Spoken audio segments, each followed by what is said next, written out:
అఊజు బిల్లాహి మినష్ షైతానిర్ రజీం. బిస్మిల్లాహిర్ రహ్మానిర్ రహీం. అనంత కరుణామయుడు అపార కృపాశీలుడు అయిన అల్లాహ్ పేరుతో ప్రారంభిస్తున్నాను. హైందవ గ్రంథం ఈ విధంగా తెలియజేయడం జరుగుతుంది.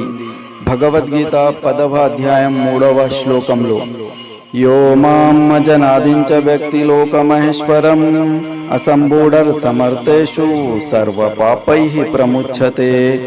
ఎవడు నన్ను పుట్టుక లేనివానిగా, అనాది రూపునిగా, సర్వలోకాలకు ప్రభువుగా భావించుచున్నాడు, అట్టివాడు సమస్త పాపాల నుండి విముక్తి పొందుచున్నాడు అని మనకు భగవద్గీత 10వ అధ్యాయం 3వ శ్లోకం తెలియజేయడం జరుగుతుంది.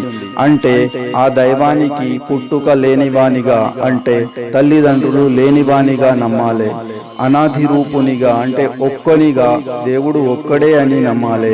సర్వలోకాలకు ప్రభువుగా భావించాలి. అప్పుడు హైందవ గ్రంథం ప్రకారం అతని యొక్క పాపాలు క్షమించబడుతున్నాయి అని మనకు తెలియజేయడం జరుగుతుంది. ఇదే విధంగా సృష్టికర్త అయిన అల్లాహ్ చివరి గ్రంథం ఖురాన్లో ఈ విధంగా తెలియజేస్తున్నాడు. ఖుల్ హువల్లాహు అహద్, ఓ ప్రవక్త ప్రకటించండి, అల్లాహ్ ఒక్కడే దేవుడు. అల్లాహు సమద్, ఆ దైవానికి ఏ ఆటంకం లేదు. ఏం తలుచుకుంటే అది చెయ్యగలుగుతాడు.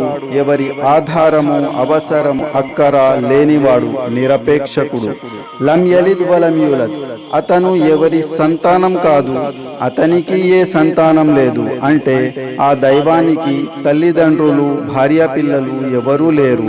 అతడు ఒక్కడే ఉన్నాడు. అయితే సోదరులారా, కాస్త ఆలోచించండి.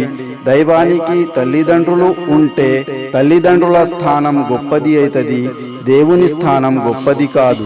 అందుకే దైవానికి తల్లిదండ్రులు, భార్య పిల్లలు ఎవరూ లేరు.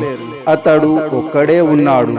వలం యకుల్లహు కుఫ్వన్ అహద్, అతనితో సరి సమానులు ఎవ్వరూ లేరు. అతనికి పోలినది ఈ సర్వ సృష్టిలో ఏదీ లేదు.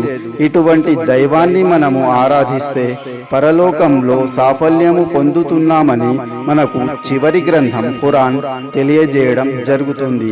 ఆ దైవానికి అరబీ భాషలో అల్లాహ్ అని పిలిచారు. అల్లాహ్ అంటే అందరి దేవుడు. అల్హమ్దులిల్లాహి రబ్బిల్ ఆలమీన్.